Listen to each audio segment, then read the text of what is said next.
une poubelle ambulante, c'est l'objectif affirmé des Vespa Gembel, les clochards en Vespa. Dur à croire, mais sous ce fatras se cache un moteur et des pièces détachées du célèbre scooter italien. Dans leur carrosse grunge, les accros du trash Vespa sillonnent les routes de l'île de Java en Indonésie, en quête d'aventure et de bouteilles en plastique, la matière principale de leur machine fumante. Du tuning extrême en dehors des clous qui met en pétard les forces de l'ordre.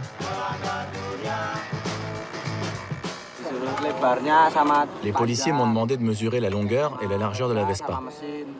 Ensuite, ils m'ont demandé de compter les pneus et les moteurs que j'avais mis dessus. Puis ils m'ont demandé « C'est une voiture ou une moto ?»« C'est un scooter, monsieur », j'ai répondu. « Les scooters, ça ressemble pas à ça, il a dit. C'est le style punk, monsieur. C'est punk. » Avec leurs montagnes de bouteilles et leurs bouts de tissu déchirés en guise de carrosserie, les travelers en Vespa ont inventé le style trash ou punk. Leur credo, pas de limite, pas de règles et surtout pas de club. Un moyen de se démarquer des autres familles du Vespa extrême, l'art de customiser son deux roues.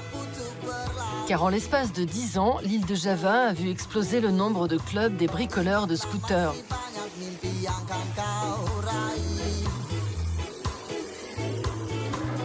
La maison de Tommy est devenue le QG des trash Vespa. À 18 ans, le lycéen a l'autorisation de ses parents pour héberger dans sa chambre les conducteurs de passage.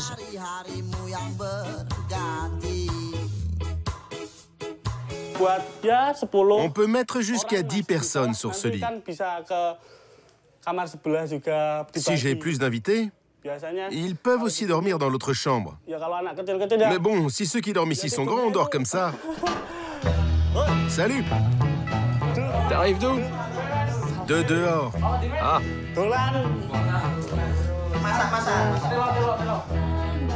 Tous les après-midi, il retrouve son crew de pilotes dans l'arrière-cour qui lui sert aussi de garage.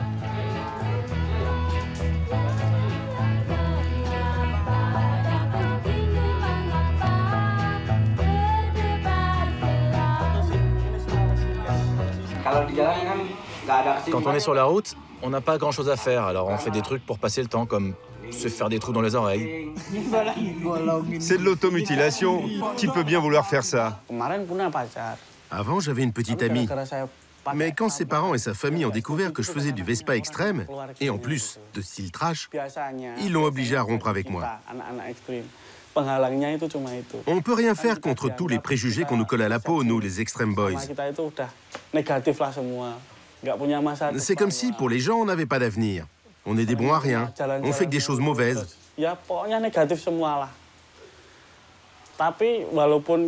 Mais mon cœur est tout entier tourné vers la Vespa. Je préfère de loin perdre une petite amie qu'une Vespa.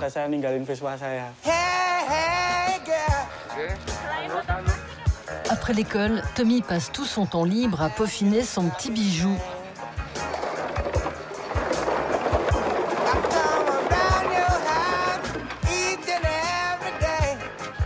Grâce à son bon coup de patte, il ne met que 6 heures pour recouvrir de bouteilles le cadre en bambou. S'il est à court de plastique, sa grande sœur couturière lui refile des chutes de tissu. La belle vie, quoi. On accroche tous ces trucs pour frimer, tout simplement. Et en réalité, ces murs de bouteilles nous isolent du froid. Ça nous permet de dormir dedans. Et puis, on peut les revendre en chemin si jamais on est à court d'argent. On achète à boire ou à manger, ou même de l'essence.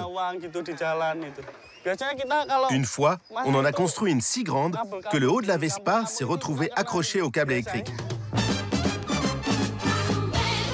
À l'ombre de ces 45 volcans, l'île de Java, moins connue que sa voisine Bali, est l'Eldorado des aficionados du deux roues trafiqué. Tous les week-ends, des festivals sont organisés par les clubs. Les extrémistes du Vespa, comme ils se surnomment, s'y affrontent dans des courses et des concours de beauté. Si le scooter italien a la cote, c'est qu'il coûte d'occasion dans les 20 €, bien moins cher que ses concurrents japonais. Et comme le dit ici le dicton, une Vespa, 1 million de frères.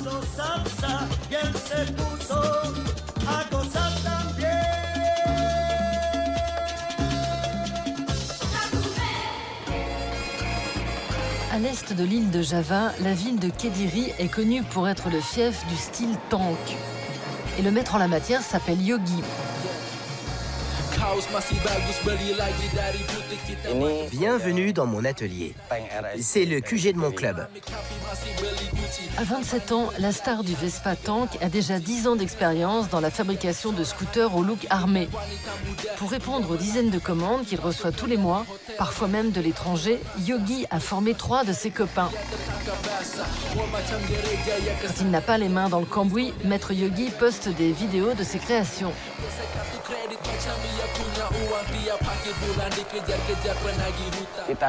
Chaque fois qu'on est sur la route, c'est comme si on partait en guerre. On veut écraser le chemin qu'on a décidé d'emprunter. On veut le conquérir. Nos Vespa ont besoin de faire des centaines de kilomètres.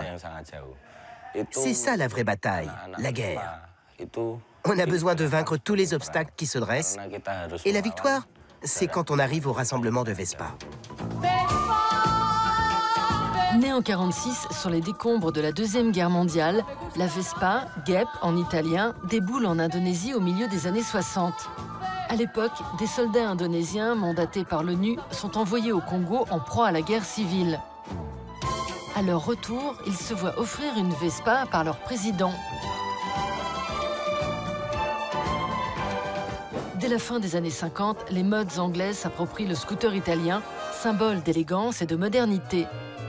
La Gep essaime sur la planète, plus de 18 millions d'exemplaires vendus dans le monde. Si l'Asie est le paradis du deux roues, l'Indonésie est celui de sa customisation.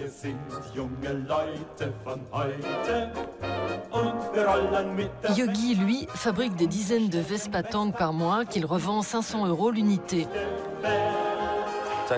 Avant toute chose, il faut démonter la Vespa originale, la réduire en pièces détachées. Cette pièce, là, c'est la première que je travaille. Je vais la scier ici. Ensuite, une fois que j'ai coupé cette partie, je vais ajouter une extension.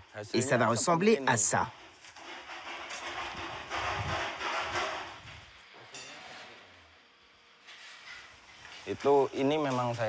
Ça peut devenir comme ça avec une extension. Cette partie, c'est la pièce originelle. Et d'ici à là, c'est l'extension. Ensuite, je rajoute les autres pièces par-dessus et cet ensemble donne la base d'un tank Vespa. Ça, c'est ce à quoi ressemble mon best-seller. Et celui-là ressemble à un cercueil. Après, je vais le peindre en couleur militaire.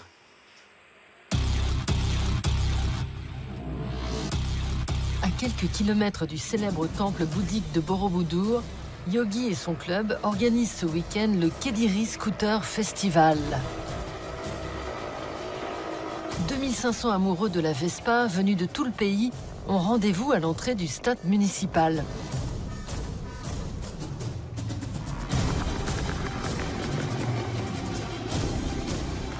Sidecar, version trottinette, châssis abaissé, à 8 roues ou version tank, tous les styles de la discipline extrême sont conviés.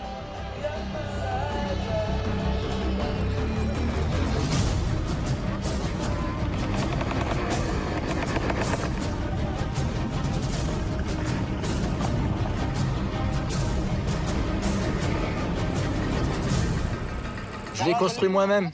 C'est tellement plus marrant de construire sa propre bécane. Tu peux pas acheter ça en magasin. C'est une tête de buffle et une d'agneau. Je les ai eues comme cadeau sur la route. Pour rien au monde, je ne conduirai autre chose. Si c'est cassé, je le répare. Si le festival compte quelques nostalgiques de la Vespa et de la Dolce Vita qui va avec, la plupart des participants s'en moquent comme de l'an 40. Moins la Vespa est reconnaissable, plus c'est extrême. Selon le style pratiqué et la ville, on rallie un club et sa bannière.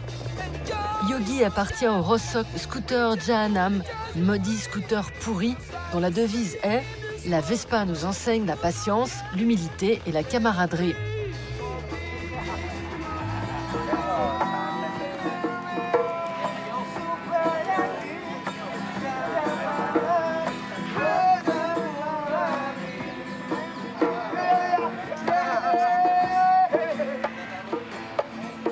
Ce matin, l'organisateur doit juger avec 3 autres membres du club des Vespa extrêmes en compétition. Le prix à gagner, une Vespa tank qu'il a construit le mois dernier.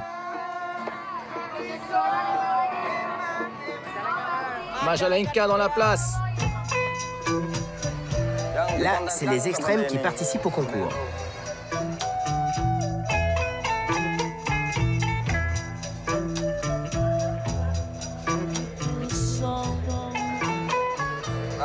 Une Vespa extrême doit être unique. Mais avant tout, on doit pouvoir la conduire. C'est une condition sine qua non pour gagner la compétition. Même si le délire peut parfois aller très loin, au point de ne plus ressembler du tout à une Vespa, il faut quand même utiliser un moteur d'origine, comme ici. Cette partie ici ressemble bien à une Vespa, c'est assez évident. Comme tout club, les extrémistes ont leur mouton noir. Les trash Vespa sont interdits de festival et contraints de laisser leur monture devant l'entrée. Le style trash, c'est sale. Et c'est pas beau à regarder. Mais s'ils enlevaient toutes ces merdes, on pourrait les accepter. Et les considérer comme des extrêmes Vespa ordinaires. Comme ça, tout le monde serait content.